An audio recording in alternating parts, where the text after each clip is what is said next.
All right. So things to keep in mind now. The system is probably most accurately described as the pulmonary system. Okay, pulmonary meaning lungs. We sometimes talk about the system as the ventilatory system or the respiratory system. They tend to be sometimes used interchangeably, but respiratory in a physiological sense really means, right, cellular respiration, use of oxygen in a mitochondria. So we try to avoid that.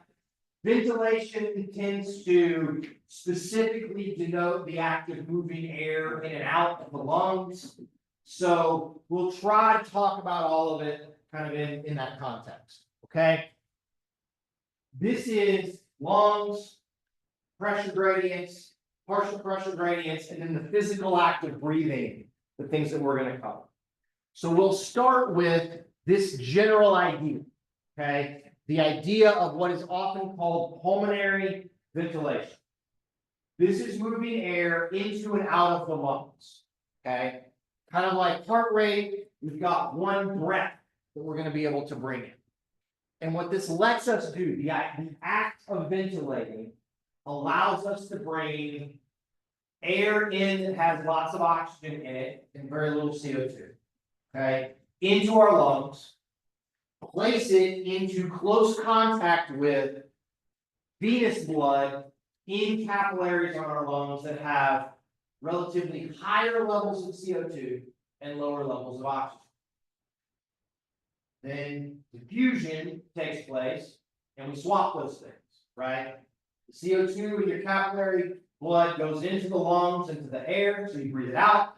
The oxygen, higher concentration in the lungs of that gas and that air goes and diffuses into the blood, binds on the hemoglobin, so we do this gas exchange. Okay, that's the big process. All right, so we're exchanging O2 and CO2 primarily. That's the primary big picture function of the pulmonary system. A secondary function that we're just going to barely touch on is it helps us regulate acid-base balance, especially during exercise. And that has to do with how we carry or store carbon dioxide in our blood. Okay. So if we think of pulmonary ventilation, we break it down into these four components. Okay. One of which is actually called pulmonary ventilation. I don't make the rules, it's just what it is, which is the act of breathing. Okay. We have a variable with breathing that is the breathing or the gas movement analog of cardiac output. Okay. And that is called minute ventilation. Minute ventilation, or V subscript capital E. Minute ventilation is the product, just like cardiac output is, of tidal volume, which is how much air moves in every breath, it's like stroke volume, and breathing frequency, which is like heart rate. So how many breaths do you take per minute? How much air moves with each breath? Breathing frequency multiplied by tidal volume, and we get a volume of air that goes into and out of your lungs in a minute in liters. Okay. That's minute ventilation. That's what we get from measuring breathing. The air has been brought in. We then do what's called pulmonary diffusion, which is the act of moving the oxygen and the carbon dioxide at the lung. At the lung. We then have gas transport, okay, which is primarily arterial side transport, okay, moving the oxygen that has come in away from the lungs through the arterial blood flow into capillaries and out into our tissues. Then we have what is called internal respiration, or should really be called internal diffusion. They're not very consistent with how they name things, but that's the idea then that once the blood gets to the capillaries at a tissue, we diffuse again, and it goes in the opposite direction. That's what we just talked about, right? We're going to do the AVO2 difference extraction part. Oxygen leaves the capillaries, goes into a tissue. CO2 comes from the tissue into the capillaries, and then it comes back to the lungs. We start all over. Okay. That's how breathing and gas exchange works. Lovely structures you guys have seen before. Lungs, right? Alveoli, bronchioles are the branches in the lungs, okay? Alveoli at the very, very end of those terminal bronchioles. Then we have around the alveoli, we have these pulmonary capillaries, which let us do exchange there, okay? So to understand pulmonary ventilation and breathing, we have to understand how gas moves, which we've already talked about to an extent, okay? It moves via differences in pressure. So in this instance, it's air pressure, okay? The gas or the air in this room exerts a certain pressure on us, okay? So if we want air to move from out here in the room into our lungs, what do we need to do to the pressure inside of our lungs? Relative to out here, what does it need to be? Okay, what is this? Low. Good. Okay. Low. How do we lower air pressure inside of our chest cavity? Everybody breathe in. Right? When you breathe in, the rib cage and everything goes out, the diaphragm drops. Volume in here gets larger. As the volume increases, the pressure inside on the lungs falls. So when we breathe in, we lower the pressure. You then open your mouth or your nose and allow the air to flow from out here in the room in and into the lungs. It flows until we get an equilibration. Okay? We're relatively equal. Close your mouth, close your nose. That air is now trapped in the lungs. When we want to breathe out, we relax the diaphragm. It goes up. The rib cage falls back down. As the diaphragm raises, we swoosh the volume, which raises the pressure. So now pressure is higher in the lungs than it is out of the room. Open your mouth and your nose, and the air will move out. Okay? That's how we breathe. That's how we breathe.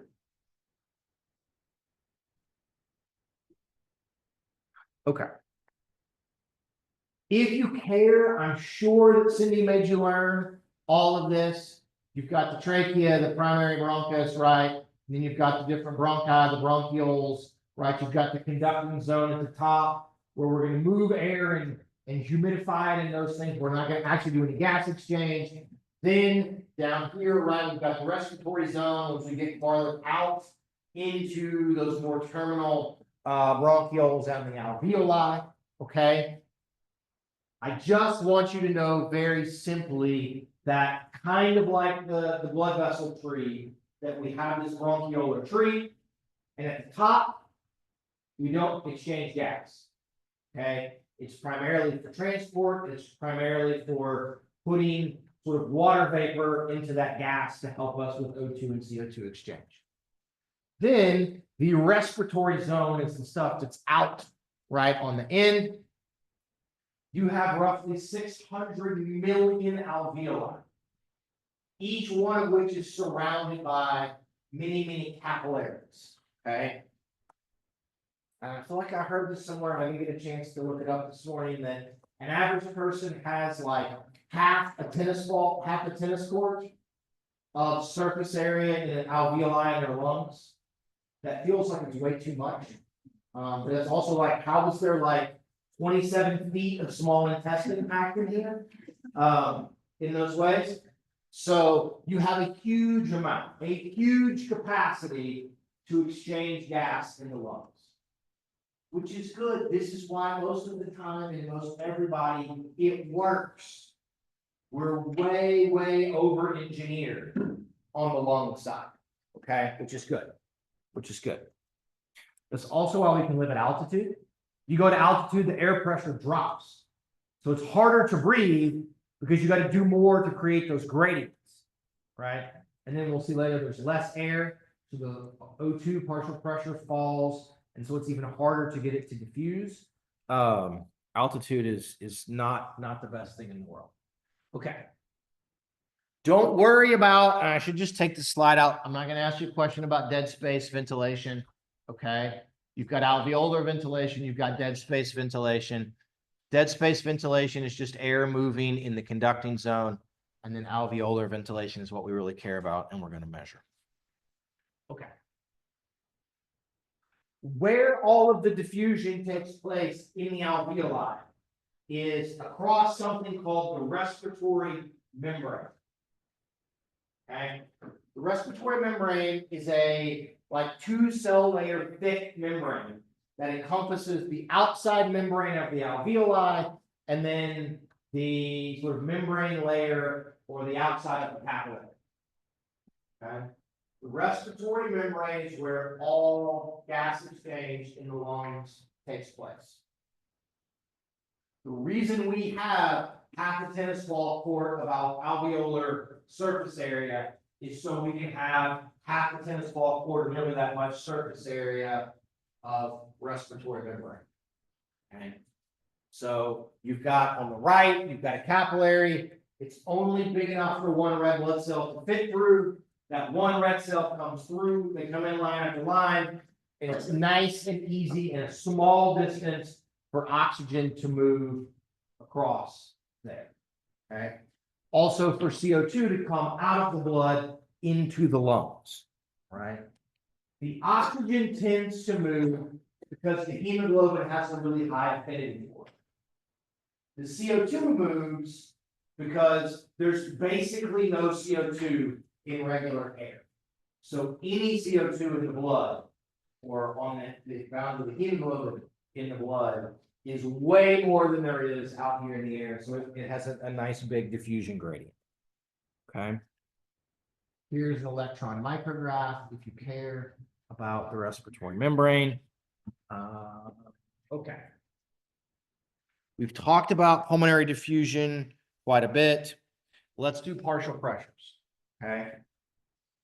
I'm sure there has been a point in your life, maybe recently, when you ever say to yourself, I don't want to say that it's a thing about y'all's generation, but it kind of is.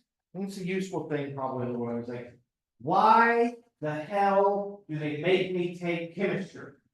I want to be a physical therapist, not a chemist, right? Why am I doing this? Okay. Y'all's generation tends to be more practical than my generation was, right? Why am I doing this? I don't want to do this. It's not going to be helpful to me. I think there's a lot of use in some of that, right? A lot of use. But why do we make you take chemistry? And I give you the one slide about why you have to have chemistry if you want to care about exercise physiology. Okay. I mean, one, all physiology is basically biochemistry. But it's the partial pressure of gases. This concept explains how we breathe or how basically we get movement of oxygen and CO2 at the lungs and from blood into tissue. So this is the chemistry you have to know to understand how we live, basically, how we are alive, right? So here it is. The gas in the air in this room is a mixture of several elements, right? It's mostly nitrogen, then oxygen, and then a tiny amount of CO2. Okay? If there's much of anything else in the air, then we got problems. Okay, we got real problems. So, if we are roughly at sea level here in Norman, air pressure is exerting about 760 millimeters of pressure on us, on our body. You don't feel it, right? You don't notice it. It's just here. Okay? It's just here. Of that 760, we can calculate something called a partial pressure of each individual gas that is in the air. And you do that by taking the overall air pressure and multiplying it by the percentage of the air that each gas composes. So, if we take 760, and we know that nitrogen is about 79% of room air, then the partial pressure of nitrogen on you or in your lungs is about 600 millimeters of mercury. Okay? Great. Nitrogen's mostly inert, we don't really care. It's just here, doesn't do a whole lot. Oxygen is almost 21%, so it's about 159 millimeters of mercury. That's important because then if I want the oxygen to go into the venous blood in the pulmonary capillaries, the partial pressure of oxygen in those capillaries must be less than 159. Okay? If it's not less than that, the oxygen won't move. Okay? And then CO2 is about 0.03% of room air, or air in general. So there's almost none, right? That's kind of wild, figuring how many animals, like all of us, that breathe out all of this CO2, right? And yet it's that tiny, tiny amount still, okay? So partial pressure of CO2 is about 0.2 millimeters. So when I say there's basically no CO2 in air in your lungs, that's why having any amount in those pulmonary capillaries creates sufficient gradient for it to want to exit. Okay? So everything moves based upon this. Okay. So what I've tried to draw out is the percentage that those gases make up in dry air that we breathe. Then it gets converted basically down into those pressures in alveolar air. Okay. What you will note as we go into alveolar air is the pressure for CO2 goes up, right? We're not going to talk about the how and why of that. The O2 pressure actually dips a little bit because when it gets humidified, it works in a certain way. But then look at the partial pressures in arterial blood, where it moves until it equilibrates, and then in venous blood at the respiratory membrane in those pulmonary capillaries.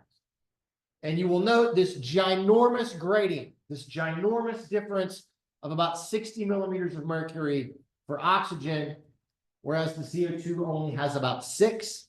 But that at 6, the CO2 still moves way easier than the O2, which is again more biochemistry and things that's kind of beyond the scope of our class. Okay, but this is what happens. People that have problems with their lungs, it manifests simply by they can't get enough air in, they can't humidify it properly, so their alveolar O2 partial pressure falls. And that 60 millimeters of mercury diffusion gradient falls. So then it becomes more difficult for the oxygen to move. Okay? That's why pulmonary disorders are so bad. One, once something happens to your lungs, we can't fix it for the most part. Right? So lung cancer is probably the most deadly that are pancreatic of all of the cancers, like on a per capita, per case basis. Because once you get tissue damage, it doesn't come back. Okay. If you have emphysema, we can't grow you new alveoli. They just don't work that way. So that's kind of the problems that we're going to experience here. When you go to altitude, air pressure drops from 760. You go to base camp on Mount Everest and it's 500. You go to the peak on Mount Everest and it's like 420 or something like that, maybe even a little bit lower. And so you can imagine, you start taking those percentages, when you get up like on Mount Everest and some of those places, there's basically no oxygen gradient between venous blood and the air because there's just not any air. So there's just not any oxygen. And that's why half of the people that try to climb Mount Everest die. So if anybody has any ideas in your head Don't put me down for climbing Mount Everest. I don't have a death wish. Although, I wonder if it's still on there. There's a really fascinating documentary about a guy and a group of his friends. He's a former British, their equivalent of like the Navy SEALs, whatever they are, the SAS, some kind of thing. But he and his buddies, he's like, his family's from Tibet or someplace, and he climbed like all 13 of like the highest peaks in the Himalayas. There's a documentary on Netflix about it. It's really cool. But I mean, like, people die, like, it's wild. So, anyway, okay. Pause for a moment. Let me just check and see what else we talk about. O2 transport, Okay. What I'm going to do, guys, I will, because it's really straightforward. I will post a second YouTube video from me basically teaching this lecture a couple of semesters ago on a day when we had like ice or something. I will post that in addition to this, and you guys can look through the back half. It's all really straightforward, kind of things. That will give us full time to do Jeopardy on Friday. Okay. All right. Very good. We'll see you guys on Friday. I have a really good question for the 500 cardiovascular.